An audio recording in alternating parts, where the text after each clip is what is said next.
ॐ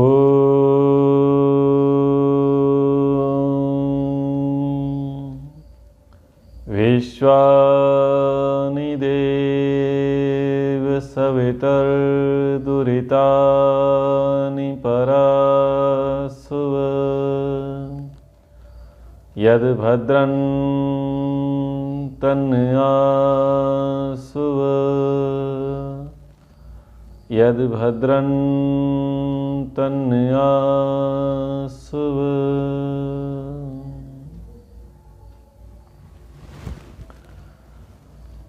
महाभारत शांति पर्व कक्षा क्रमांक 200 पराशर गीता का 8वां भाग आज हम आरंभ करेंगे।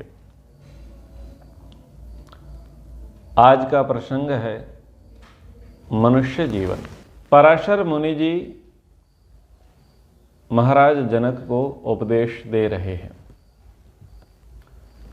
कहते हैं उपभोगे अपि त्यक्तम नात्मानं साधयेन नरः चांडालत्वे अपि मानुष्यम सर्वथा तात शोभनम।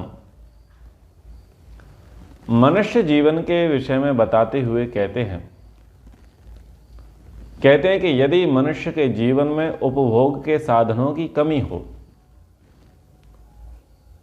मनुष्य को अपना जीवन चलाने के लिए यदि उसे लगता है कि उसके पास सुख का, सुविधाओं का, संसाधनों का अभाव है, तो साधनों के अभाव होने से वो ये ना सोचे कि मनुष्य जीवन तो हीन है, गया बीता है, इससे अच्छा तो हमें भगवान पशु का जन्म दे देता, पक्षियों का जन्म दे देता।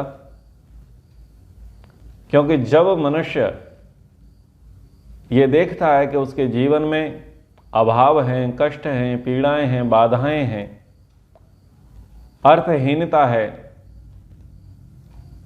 तो वो मनुष्य जीवन की उपेक्षा करने लग जाता है और वो क्या कहता है कि भाई इससे अच्छा तो जो वन्य प्राणी हैं, वन्य जीव हैं, अथवा जो गगन में उड़ते हैं पंछी, उनका जीवन हम मनुष्यों से तो अधिक बेहतर है, ऐसा मानते हैं। किसी ने इसी भावना में गीत भी बना दिया कि पंछी नदिया पवन के झोंके, कोई सरहद ना इन्हें रोके।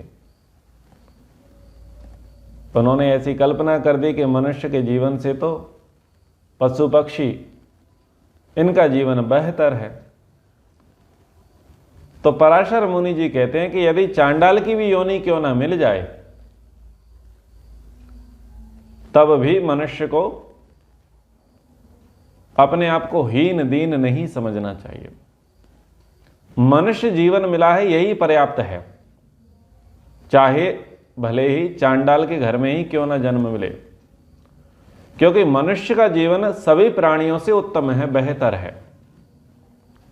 यदि पशु की योनि, पक्षी की योनि में आप चले गए, जो आपको दिख रही है कि ये अच्छी है, आप तुलना कर रहे हैं, तो आपको लगता है कि इनका जीवन बड़ा अच्छा है। बस वो आपको लग रहा है कि उनका जीवन अच्छा है, बस जैसा दिख रहा है वैसा ही है, लेकिन भविष्य में कोई संभावना नहीं है, कोई उन्नति प्रगति वो कर लेंगे ऐसी कोई भी संभावना नहीं है, क्योंकि वो भोग योनि है, कर्म योनि नहीं है। और मनुष्य योनि कैसी? उभय योनि है, इसमें भोग भी है और कर्म भी है। इसलिए पराशर मुनि जी कहते हैं कि कभी भी मनुष्य को अपने मनुष्य जीवन के प्रति उपेक्षाहीन भावना लेकर के नहीं आनी चाहिए। जब ये कह रहे हैं कि हीन भावना लेकर के ना आए, इस बात के लिए निंदा की जा रही है, तो फिर सोचो आत्महत्या के विषय में कितनी कड़ी बातें कही जा सकती हैं, शास्त्रों में कही ही गई हैं। इयम ही योनि प्रथमा याम प्राप्य जगति पते आत्मा वै शक्य त्रातुम कर्म भी शुभ लक्षण। पराशर मुनि जी कहते हैं कि मनुष्य योनि अद्वितीय योनि है, जिसके समान कोई दूसरी योनि नहीं है। इसी मनुष्य योनि को पाकर के मनुष्य शुभ कर्मों का अनुष्ठान करता है और शुभ कर्म का अनुष्ठान करके वो अपनी आत्मा का उद्धार कर लेता है। यो दुर्लभ तरम प्राप्य मानुषम दूषते नरः धर्मावंता कामात्मता भवेत सा खलु वंचते। लेकिन जो उसके महत्व को नहीं जानते वो मनुष्य इस अत्यंत दुर्लभ मनुष्य शरीर को पाकर के भी क्या करते हैं? दूसरों से द्वेष करते हैं, धर्म का अनादर करते हैं, मन से कामनाओं में आसक्त हो जाते हैं और जो महान लाभ उनके जीवन में आना होता है उस लाभ से वो वंचित हो जाते हैं। तो मनुष्य जीवन सामान्य नहीं है, विशेष है। मनुष्य है जीवन कितना दुर्लभ, उन्हें अभी ये पता नहीं है। न प्रभु कृपा है न संत छाया, संस्कार आंगन जिन्हें मिला नहीं। शरीर पाकर के द्वेष करते, धर्म कर्म से जो उल्टा चलते। है वासनाओं में लिप्त लिपटा, महान घाटे में पड़ रहे हैं। मनुष्य है जीवन है कितना दुर्लभ, जिन्हें अभी ये पता नहीं। अच्छा, कुछ लोग तो क्या होते हैं कि बोलते हैं कि हम मनुष्य हैं और उनसे पूछा जाता है कि बोलो बड़े होकर के क्या बनोगे? तो माताएं, पिताजी, पारिवारिक जन उनको पट्टी पढ़ा देते हैं बच्चों को, और बच्चे पट्टी पढ़ जाते हैं।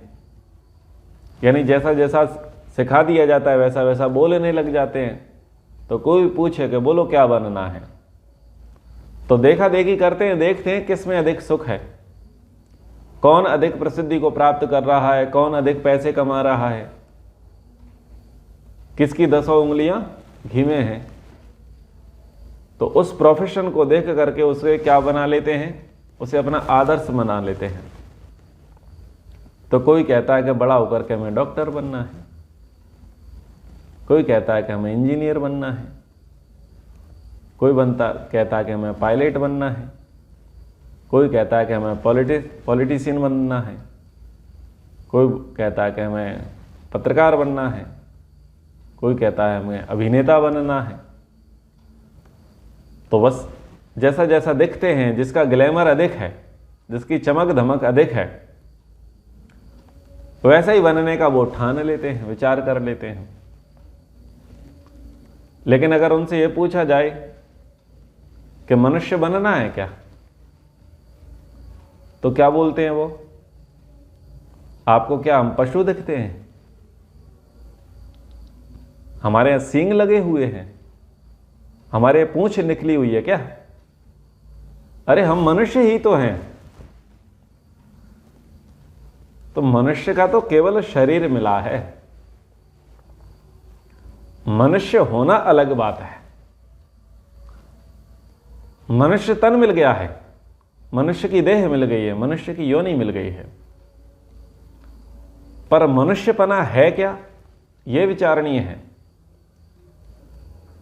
तो लोग कहते हैं कि मनुष्य तो हम हैं ही। और महर्षि दयानंद जी क्या कहते हैं कि यदि मनुष्य हैं तो, महर्षि दयानंद जी कहते हैं कि मनुष्य तो उसी को कहना कि जो मननशील होकर के स्वात्मवत अन्यों के सुख दुख और हानि लाभ को समझे, अपनी आत्मा के समान समझे। जैसे स्वयं को सुख होता है वैसे दूसरे के सुख को समझे, जैसे स्वयं को दुख होता है वैसे ही दूसरे के दुख को समझे, जैसे स्वयं को लाभ होता है वैसे ही दूसरे के लाभ को समझे, जैसे स्वयं की हानि होती है वैसे ही दूसरे की हानि को समझे। मनुष्यपने का लक्षण है। आगे महर्षि जी कहते हैं कि अन्यायकारी बलवान से भी ना डरे। कोई व्यक्ति बलवान है लेकिन भाव क्या है? अन्यायकारी है। प्रवृत्ति क्या है? अन्याय करने की है। तो मनुष्य को उस अन्यायकारी से कभी नहीं डरना चाहिए। और फिर कहते हैं कि यदि धर्मात्मा निर्बल से हो, उससे डरते रहें। धर्म पर आरूढ़ व्यक्ति है और वो यदि कैसा दिखे? निर्बल दिखे, तो उस निर्बल से भी डरें। क्यों डरें? क्योंकि वो धर्म पर आरूढ़ है, धर्म पर चल रहा है। और क्या कहते हैं कि इतना ही नहीं किंतु अपने सर्व सामर्थ्य से धर्मात्माओं की, चाहे वे महा अनाथ, निर्बल और गुण रहित क्यों ना हो, उनकी रक्षा, उन्नति और प्रियाचरण के लिए प्रयास करते रहना चाहिए।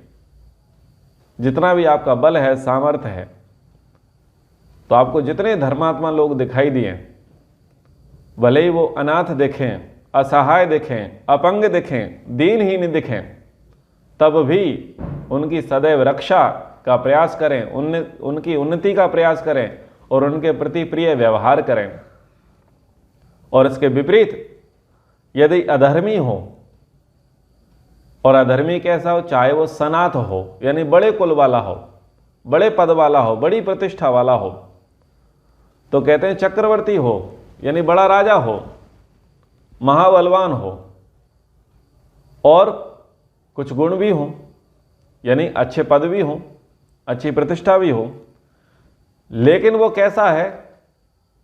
अधर्मात्मा है, अधार्मिक है, तो उसकी अवनति, उसका विनाश, उसका अप्रियाचरण सदा ही किया करें। अधर्मी है तो उसकी उन्नति की ना सोचें, उसके प्रति प्रिय व्यवहार ना करें, और उसका नाश हो जावे ऐसा भाव रखें, क्योंकि वो अधर्मी है। अधर्मी बढ़ना नहीं चाहिए, धर्मी सदैव बढ़ना चाहिए। और इस कार्य में भले ही प्राण क्यों ना चले जाएं, फिर भी इस मनुष्यपने धर्म से व्यक्ति को अलग नहीं रहना चाहिए, भागना नहीं चाहिए। ये महर्षि जी के वचन हैं। तो अब बताओ, है मनुष्य? शरीर मनुष्य का मिल गया है, लेकिन क्या मनुष्यपना है? मनुष्यपना नहीं है। तो हमारी पहली जिम्मेदारी क्या है? कि मनुष्य बने, और मनुष्य बन करके भी संतुष्ट ना रहें। मनुष्य बन करके देवत्व को प्राप्त करने के लिए पुरुषार्थ करें। यदि देवत्व को प्राप्त करने के लिए पुरुषार्थ करते हैं तो समझ लीजिए हमारा मनुष्य जीवन सफल है। लेकिन कुछ लोग तो क्या मान लेते हैं कि मनुष्य जीवन मिला है, हमको भोग करने के लिए मिला है, तो जो कुछ भी मिलता जाएगा सबको भोगते जाएंगे, सबको खाते जाएंगे, सबको निपटाते जाएंगे। अब गुरुजी ने तो उपदेश दिया था कि अहिंसा परमो धर्मा, पर चेले जी चींटी का भी सूप बना करके पिए जा रहे हैं। ठीक है ना? समझ में आ गया ना? ऐसे कई देश हैं, वो चींटी का भी सूप पी जाएं, सांप का भी अचार बना करके खा जाएं, और कहने के लिए क्या है? बोले हमारे गुरुजी, यानी हमारे जो भगवान थे, उन्होंने किसका उपदेश दिया? अहिंसा का। तो ऐसे अद्भुत लोग हैं। तो महर्षि पाराशर जी कहते हैं कि मनुष्य व्यक्ति मनुष्य शरीर को प्राप्त कर ले तो वो किसी से द्वेष ना करे, धर्म का अनादर ना करे, और वासनाओं में लिप्त ना रहे। यदि ऐसा करेगा तो वो जो मनुष्य योनि में जो महान लाभ होते हैं, मनुष्य योनि का जो फल होता है, यानी जो अभ्युदय और निःश्रेय की प्राप्ति है, जिसको महान लाभ कहा गया है, वो लाभ से वो वंचित हो जाएगा। तो क्या है मनुष्यपना? पराशर जी कहते हैं कि सांत्वनात् प्रदानेन प्रियवादेन चाप्युक्त सम दुख सुखौ भूत्वा स परत्र महीयते। सब लोगों को सांत्वना प्रदान करना, धैर्य प्रदान करना, ढांढस बनाना, विश्वास दिलाना, उनको प्रेरणाएं देना, भूखों को भोजन देना, प्रिय वचन बोलना, सबका सत्कार करना, सुख दुख में सम रहना, यह मनुष्यपना है। असंग श्रेयसो मूलम ज्ञानम चैव परागति चीर्ण तपो न प्रणश्येद आपा क्षेत्रे न नश्यति। आसक्ति का अभाव ही कल्याण का मूल कारण है। मनुष्य जन्म मिल गया लेकिन आसक्ति लग गई है तो कल्याण नहीं हो सकता। मनुष्य जन्म की कृतकृत्यता नहीं हो सकती, मनुष्य जीवन की सफलता नहीं हो सकती। इसलिए यदि सफल बनाना है मनुष्य जीवन को तो आसक्ति का अभाव जीवन में रहे। और किसको उत्तम गति माने? ज्ञान को, नॉलेज को, विद्या को, शिक्षा को। इससे उत्तम गति होगी ऐसा मान करके चले। इसीलिए निरंतर किसकी उपासना करे? ज्ञान की उपासना करे, यानी ज्ञान प्राप्ति के लिए अग्रसर रहे। व्यक्ति जितना जितना ज्ञान प्राप्त करता चला जाता है उतने उतने उसके विचार, उतने उतने उसके कर्म ठीक होते चले जाते हैं, शुद्ध होते चले जाते हैं, पवित्र होते चले जाते हैं। और सिद्धांत की बात कहते हुए कहते हैं कि स्वयं किया हुआ तप और खेतों में बोया हुआ बीज ये कभी नष्ट नहीं होते। आप खुद तप करोगे, उस तप का फल आपको अवश्य मिलेगा। यदि आप खेतों में बीज बोओगे तो उस बीज का फल भी आपको अवश्य मिलेगा। इसलिए आप ये ना सोचें कि ये सब व्यर्थ रहेगा। व्यर्थ कुछ नहीं है, सब कुछ सार्थक है। जन्म में मृत्यु की स्थिति बताई गई है। मनुष्य ये सोचे कि मनुष्य जीवन तो मिल गया है, लेकिन जीवन मिल गया है तो क्या मान करके चलें कि मृत्यु भी परछाई की तरह पीछे लगी रहती है। और ये जन्म और मृत्यु का जो चक्र है वो चलता रहेगा, स्थिर रहेगा, ये हटेगा नहीं। यदि किसी व्यक्ति के मन में ये लगे कि अब तो मनुष्य का जन्म मिल गया है, फुर्सत है 100 वर्ष की, उससे पहले टिकट कटेगा नहीं, तो खाओ पियो मौज करो।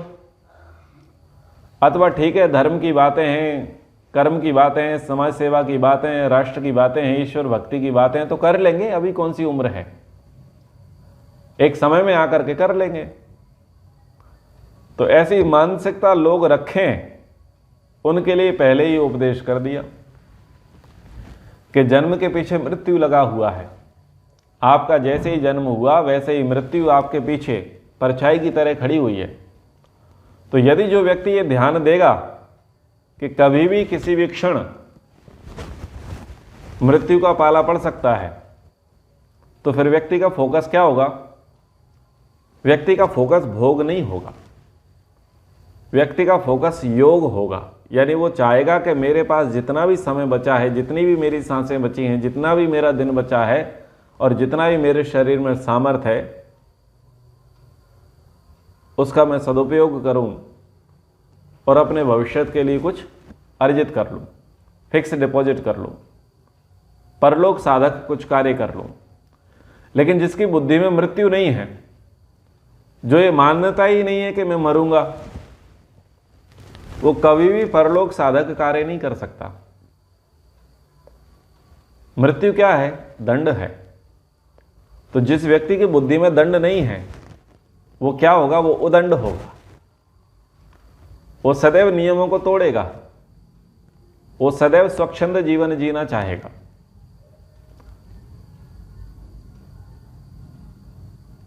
तो इस बात को समझना चाहिए कि जन्म और मृत्यु की स्थितियां हैं।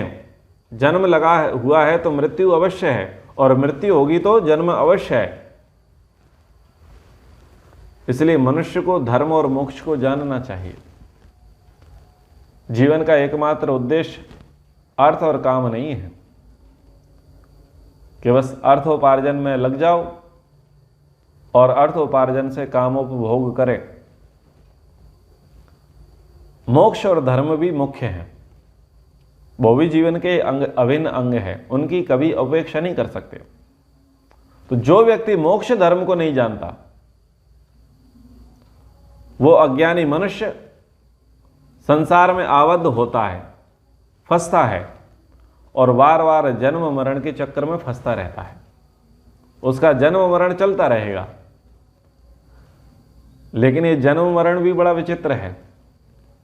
अगर लोगों की बुद्धि में ऐसा हो कि मैं मनुष्य का जन्म आज प्राप्त किया और मरने के बाद फिर से मनुष्य बनने जाऊंगा, तो बताओ क्या वो कभी सुधार की गुंजाइश की ओर आगे बढ़ेगा? उसका कभी सुधार हो पाएगा? क्योंकि उसको तो यही लगता है कि मनुष्य का जीवन मिला, पुरुष अथवा स्त्री का शरीर मिला, मर जाएंगे तो दोबारा यही शरीर फिर मिल जाएगा। लेकिन जब व्यक्ति की बुद्धि में ये रहे कि मनुष्य का जीवन तो कर्म के फल के अनुसार मिलता है, अच्छे कर्म करेंगे तो अच्छा शरीर मिलेगा और बुरे कर्म करेंगे तो बुरा शरीर मिलेगा, अच्छे कर्म करेंगे तो अच्छी योनियां मिलेंगी और बुरे कर्म करेंगे तो बुरी योनियां मिलेंगी। चलो थोड़ी देर के लिए उसकी बुद्धि में ये भी आ जाए कि 84 लाख योनियां हैं, तो फिर उसे डर होगा या नहीं होगा? उसे डर होगा कि भाई दोबारा तो बहुत लंबी लाइन में लगना पड़ेगा। अगर इस बार मनुष्य जीवन पाकर के गड़बड़ घोटाला किया तो बहुत लंबी लाइन में लगना पड़ेगा। इसलिए यदि लंबी लाइन में नहीं लगना चाहते हैं तो क्या करें? काम अच्छे करें, मनुष्य जीवन को वृथा न गवाएं। मनुष्य जीवन को कौन वृथा गवाते हैं? और किनको धर्म का मार्ग ठीक से नहीं दिखाई देता, तो उसके विषय में एक युक्ति कहते हैं कि जैसे कोई जन्म का अंधा होता है और जन्म का अंधा मार्ग को नहीं देख पाता, रंग को नहीं देख पाता, रूप को नहीं देख पाता, वो समझता नहीं है क्योंकि वो जन्मांध है। ऐसे ही जो व्यक्ति भोग विलास में आसक्त है, उसे ऐसी ही संगति मिली, ऐसी ही शिक्षा मिली, ऐसी ही संस्कार मिले, ऐसा ही परिवेश मिला जहां पर केवल और केवल भोग है, तो वो व्यक्ति कभी भी धर्म मार्ग में आगे बढ़ेगा नहीं, और ना ही वो अच्छे कार्यों की ओर आगे बढ़ेगा। और मोक्ष तो उसकी पहुंच से बाहर होगा कि मोक्ष नाम की कोई चीज भी है क्या, और उसको तो सर्वाधिक डिनाय करेगा और बोलेगा ये तो कल्पना है, मोक्ष नाम की कोई चीज होती नहीं, वो तो कल्पना है। वो ऐसा मानेगा। कौन मानेगा? जिसकी मेंटेलिटी भोग विलास में अधिक है, वो ऐसा करेगा। जबकि सिद्धांत क्या है? स्वयं कृतानि कर्माणि जातो जंतु प्रपद्यते न कृत्वा लभते कश्चित किंचिदत्र प्रिया प्रियम। मनुष्य संसार में जन्म लेकर अपने पूर्वकृत कर्मों का ही फल भोगता है। पूर्व जन्म में किए बिना यहां कोई भी किसी इष्ट या अनिष्ट फल को प्राप्त नहीं करता।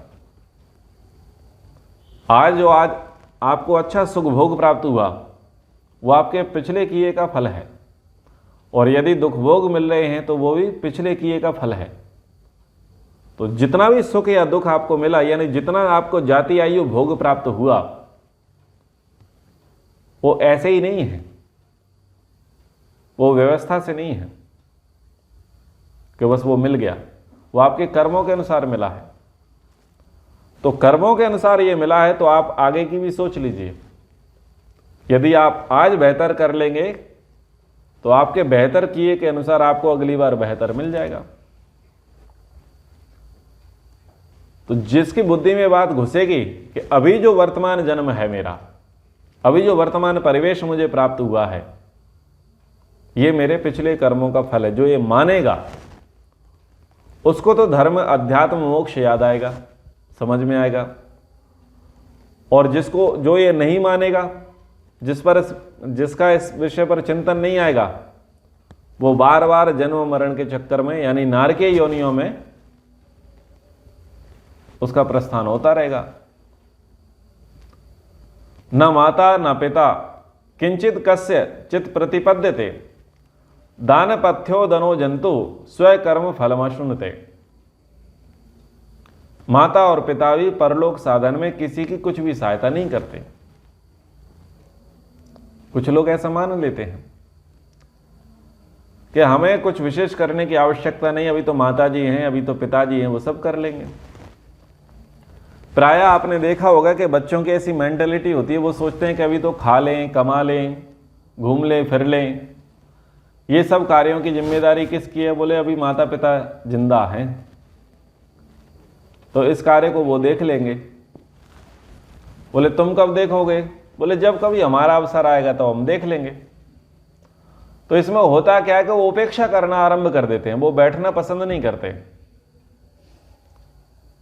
कोई भी पुण्य कर्म है, धर्मानुष्ठान है, उसमें वो ज़्यादा रुचि नहीं लेंगे, वो अपने कार्य में ज़्यादा रुचि लेंगे। और कुछ कुछ माता पिताओं के भी ऐसी भाव हो जाते हैं कि कोई बात नहीं, बच्चा सो रहा है तो सोने दो, घूमने गया तो घूमने दो, खा रहा है तो खाने दो, नहीं आ रहा तो मत आने दो, हम कर लेते हैं। तो ऐसी मानसिकता बनाने में बहुत ज़्यादातर हाथ किसका होता है? माता पिता का भी होता है। और उसके कारण से क्या होता है कि जैसे मान लीजिए कई परिवारों में हवन हो रहा है और बच्चे सो ही रहे हैं। क्यों सो रहे हैं? बस यही मेंटेलिटी, कोई बात नहीं हम कर लेते हैं।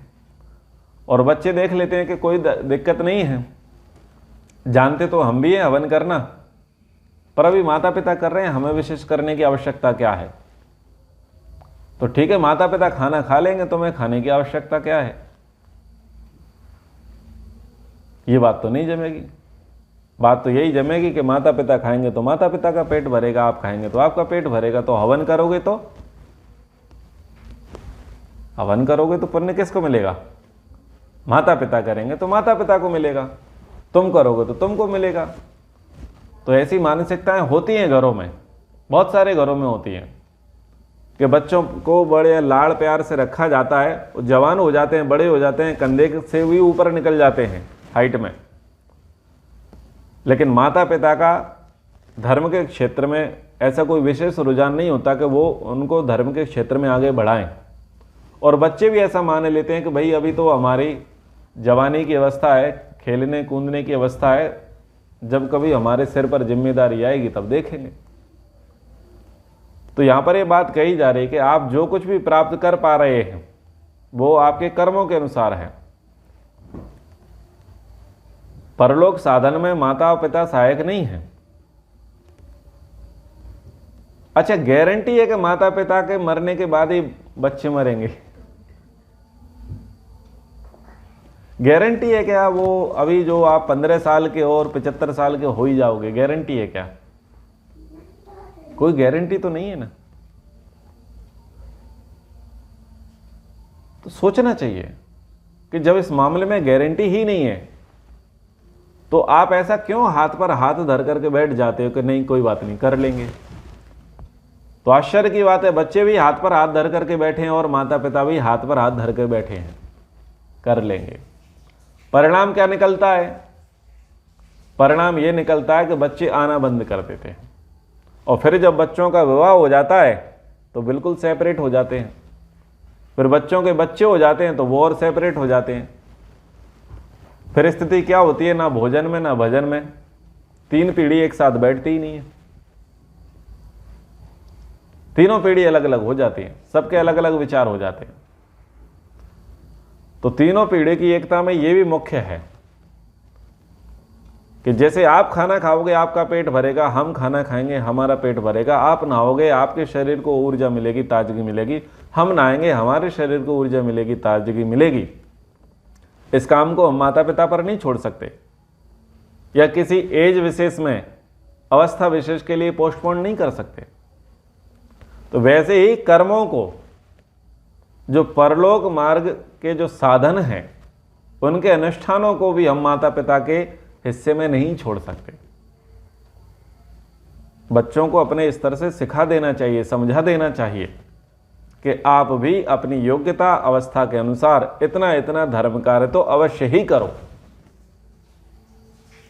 बेसिक चीजें परिवार में बच्चों को सिखा देनी ही चाहिए और जैसे जैसे उनके बौद्धिक स्तर बढ़ता जाए वैसे वैसे आप उनका धर्म अनुष्ठान का सिलेबस भी उनका बढ़ाते चले जाएं, क्योंकि आपकी बुद्धि में ये बात घुसनी चाहिए कि आप करेंगे आपको मिलेगा और बच्चा करेगा तो बच्चे को मिलेगा। ये बात समझ में आनी चाहिए। परलोक मार्ग में तो हम जो स्वयं करते हैं, हमारा जो स्वयं का समर्पण है, हमारे स्वयं का जो दान है, वही पाथेय है, वही हमारा राह खर्च है। क्योंकि प्रत्येक प्राणी जो जाता है, यात्रा करता है, तो उस यात्रा में वो क्या पाता है? अपने ही कर्म के फल को पाता है, दूसरे के फल को नहीं पाता कि दूसरा कर्म कर ले और उसका फल हमें मिल जावे। ऐसा नहीं होता। तो जो मनुष्य दृढ़ निश्चय और पूर्ण पुरुषार्थ का सहारा लेकर उसके अनुकूल सहायकों का संग्रह करता है, जो सहायक परलोक मार्ग में साधन बनते हैं, उसके जो परलोक मार्ग को पहुंचाने वाले होते हैं, यानी यम है, नियम है, आसन है, प्राणायाम है, धर्म है, आदि आदि, तो उसको करने में उसे कभी भी आलस्य प्रमाद नहीं करना चाहिए और समय का सदुपयोग करते हुए उसमें जुट जाना चाहिए, लग जाना चाहिए। समय को व्यर्थ कभी भी नहीं गंवाना चाहिए। तो ये बातें पराशर मुनि जी के द्वारा राजा जनक को कही गई पराशर गीता में। उन बातों को मनुष्य जीवन एक टाइटल लेकर के मनुष्य जीवन क्या है उसको आधार बना करके आपके समक्ष प्रस्तुति करने का प्रयास किया। आप भी इन बातों को समझें, जानें। आप जितना जितना समझेंगे, जितना जितना जानेंगे, उतना उतना आप अन्यों को समझा सकेंगे, उतना उतना अन्यों को आप जना सकते हैं। तो आप भी अपने मनुष्य जीवन को सफल बनाएं और आप भी आत्मावलोकन करें, आत्मनिरीक्षण करें कि आपके अंदर भी कोई ऐसी माता पिता वाला भाव तो जागृत नहीं है कि कोई बात नहीं हम कर लेंगे, बच्चे जब बड़े हो जाएंगे तब कर लेंगे। तो जिनके बच्चे बड़े हो गए हैं पहले उनसे पूछ लेना कि तुम्हारे बच्चे बड़े होने के बाद, बहू घर में आने के बाद, पोता पोती होने के बाद बताओ वो धर्म का कार्य कर रहे थे क्या? तो आपको एक ही बात सुनने को मिलेगी कि सुनते नहीं हैं, सुनाते हैं। तो यदि आप चाहते हैं कि आपके बच्चे आपकी सुने और आपको सुनाए नहीं, तो आप उन्हें ये दर्शन का पाठ पढ़ावें, ये वैदिक सिद्धांत सिखावें। अवश्यमेव भोक्तव्यम कृतकर्म शुभाशुभम। मनुष्य जैसा कर्म करेगा उसको वैसा फल मिलेगा। इसलिए शुभ कर्म करने के लिए कोई मुहूर्त नहीं होता, कोई अवधि नहीं होती। आपकी जो अवस्था है, जो योग्यता है, जो सामर्थ्य है, उसके अनुसार आपको धर्म कार्य करना चाहिए। ठीक है, कक्षा को यहाँ पर विराम करते हैं। ओम